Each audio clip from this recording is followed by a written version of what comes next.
In describing the early life of Moses, Moshe Rabbeinu, the Torah says that he was raised by the daughter of Pharaoh, and when he got a little older, say he was about a teenager, he went out to see what was going on in terms of the mistreatment of the Jews in Egypt.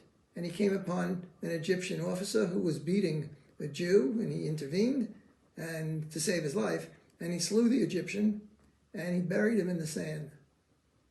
The next day, he went out again, and this time he saw two Jews that were fighting, and he rebuked.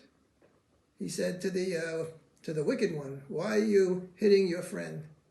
And they responded with anger. They turned against Moshe. "Who are you to be a judge over us? Do you intend to kill us just like you killed the Egyptian?"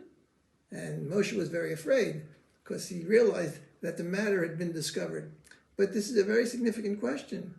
How did anybody find out what Moshe had done? Because the Torah says that before he killed the Egyptian, he looked on all sides, he looked around, and there was no person there.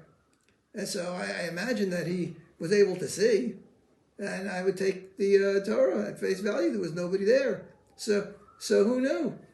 Who could have told anybody what had happened? There were only two people that knew, and that was Moshe and the individual who he had saved. However, there was nobody else there. So how did anybody find out about it? I want to share with you an interpretation that I heard from my colleague, Rabbi Israel Chait. And he said you have to conclude that the person that Moshe had saved went and told about it. Of course, the question arises, why? Did he aim to get Moshe in trouble? That doesn't make any sense. First of all, you would imagine he had some gratitude, but also he himself would have probably gotten into trouble, because then they would have asked him, why was the officer beating you, and why didn't you help the officer, and so on and so forth. So it's hard to imagine that he would go and snitch on Moshe.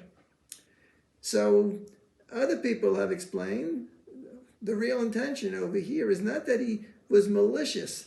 The one that Moshe saved was not being malicious. He didn't want to get Moshe in trouble. So why did he tell? Simply, he couldn't keep his mouth shut.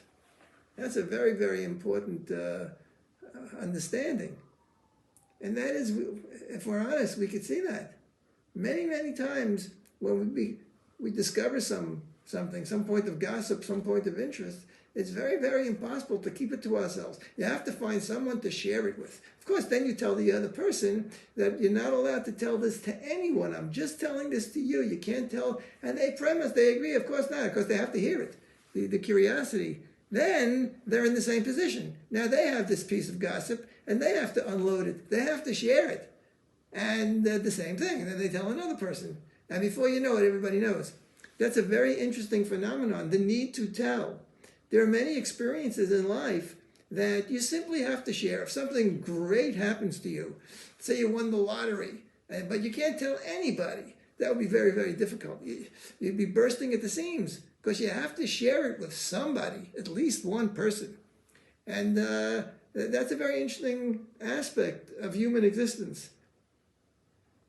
The inability to be silent.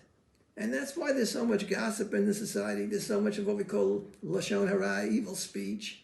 And we may not intend to harm anybody. This individual did not intend to harm Moshe. As I said, he would have been harming himself. But simply, can you imagine if something like that happened to you? You were being beaten up by the officer, and then suddenly this individual, this Jew, comes along, and it happens to be a high officer of Egypt, because Moshe was. And he intervenes, and he slays the Egyptian, and so on and so forth. How could this poor person go the rest of his life and not share that with anyone? Well, the answer is that sometimes that's a challenge in life. Sometimes the biggest problem, the biggest danger, is that we can't keep things quiet. There are certain things that are not meant to be told to anyone, to the closest person, to your husband, to your wife. There are certain things that by the very nature, and once you tell it, you're endangering.